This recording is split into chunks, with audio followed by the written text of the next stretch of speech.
Samore Love Bugs, what's up, what's going on? So today we're going to be doing our chit chat, our Black and Crew chit chat, okay? I decided to do it this week. I don't know, I'm taking this week by week. I was just gonna do a Twitter recap, but since I already have my notes, I was like, might as well just go ahead and just do it like Nike.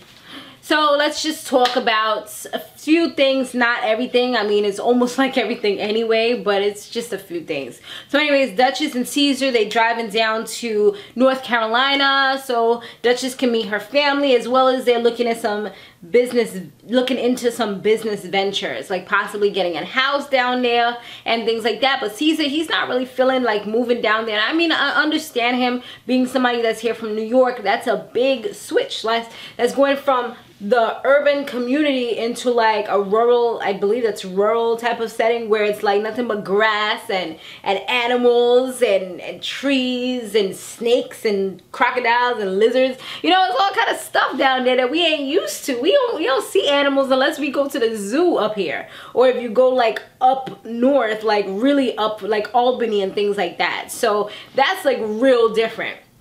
So he's not really jumping at the thought of it.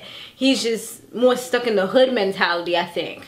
She shows him like this big house that's worth $2 million. I'm like, at the end of the day, both of them combined is not even worth $2 million. And if they were, like, why would you put your whole entire life saving into a house? You know, you still have to upkeep that house at the end of the day. Like, he made valid points. He's like, yo, we're going to be working for the rest of our lives trying to pay for this house at the salary that they're at now. Like, I think that in her head she thinks she's some big time celebrity, but it's not that case, at least not yet. Maybe they might make it there, like they're on their way to getting to a better place, but they're not there right now. Maybe if they do some investing or things like that. Like, I feel like they need to think about investing and being smart with the money, getting some more capital, things like that.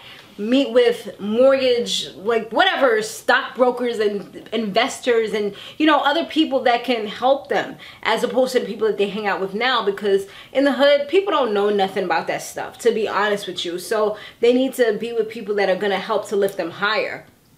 At least I feel like she has the right mentality to a certain point. Like, she wants to do better. She wants to see herself doing better. She wants to expand her business. But he still has that hood mentality. So yeah, they're gonna have to really compromise a lot if they want this relationship that they're trying to have to work.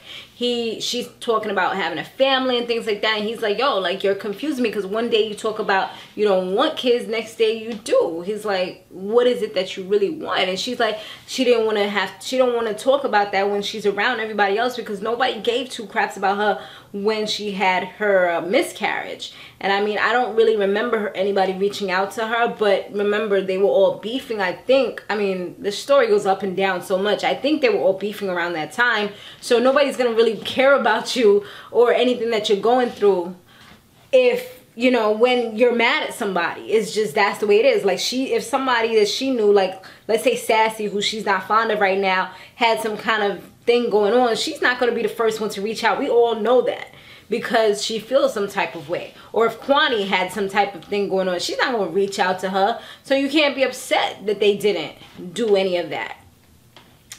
Anyway, so he says that, you know, he's really changing his life for her, and I feel like he has changed some things, but she made some valid points too, where she was saying that she changed her life around for him too, because she's like, he's one of the main things that kept her there. I don't think he's the only thing, because she's making money in New York. A lot of people know her here in New York because that's where the shop is based out of. So yeah, and there's a lot of opportunities here in New York as opposed to North Carolina. So I doubt he's the only reason why she's in New York, but he's a big reason why she's in New York, and an extra pull and push, as opposed to having to maybe fly back and forth to do events or do hostings, whatever.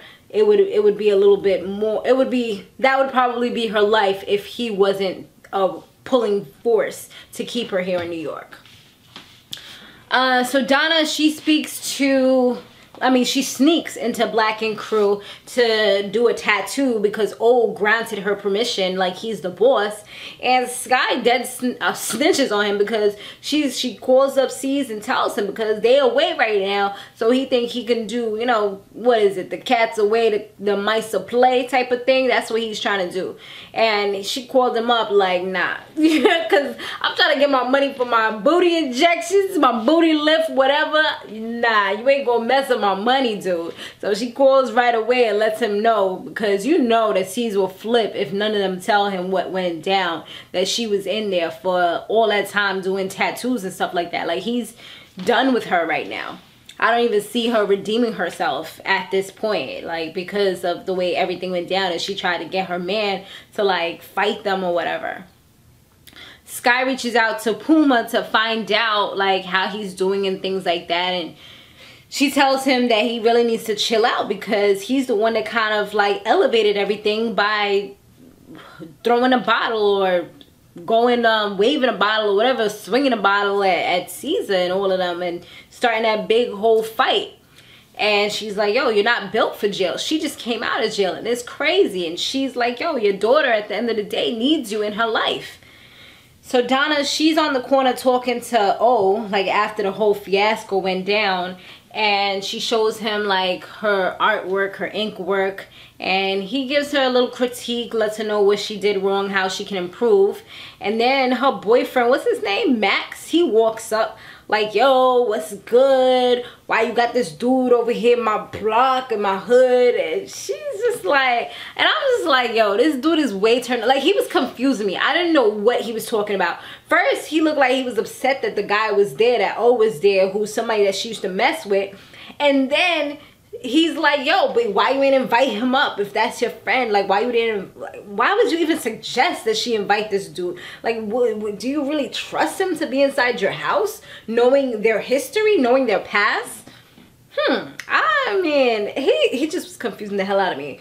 And then his tools like kind of confuses me too, because like it kind of distracts me. I don't know, is he trying to be like Puma number 2? Like, I could take it with Puma because I'm used to him now. But like this dude, he just popped up out of nowhere. It was funny because I think me and my son was watching or whatever, and then he smiled. We was just like, oh, wow, where that came from? You know, it was just like, it blew us away real quick. We wasn't expecting that.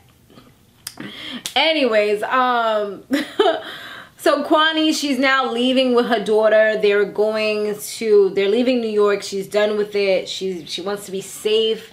And I'm like, who is hurting you? I mean, I don't know. I guess there's stuff going on behind the scenes that I don't know about, because from what I see, it doesn't look like it's as crazy as they make it. Like, they make it look like they're in the mafia and they're on the run and people are about to like throw stones at them and, you know, banish them from the planet. Like, I just feel like Kwani and him, especially Kwani, like, I feel like she's like over exaggerating the whole situation. Like, I feel like she brought it to the next level. And I say this on each and every recap or chit chat that I do. Like, I always feel like she's the one who made it get to this point, because she got it way out of control. Looks like Puma and freaking Puma and Cesar are gonna fight again, and I feel like it should just be over with. Like, they've known each other, they grew up together, didn't they? Like, they've known each other for so long. I don't feel like this worth it. But anyways, guys, thanks for watching. Let me know what you thought about this episode down below. That's pretty much my recap and what I wanted to, some of the highlights that I wanted to talk about.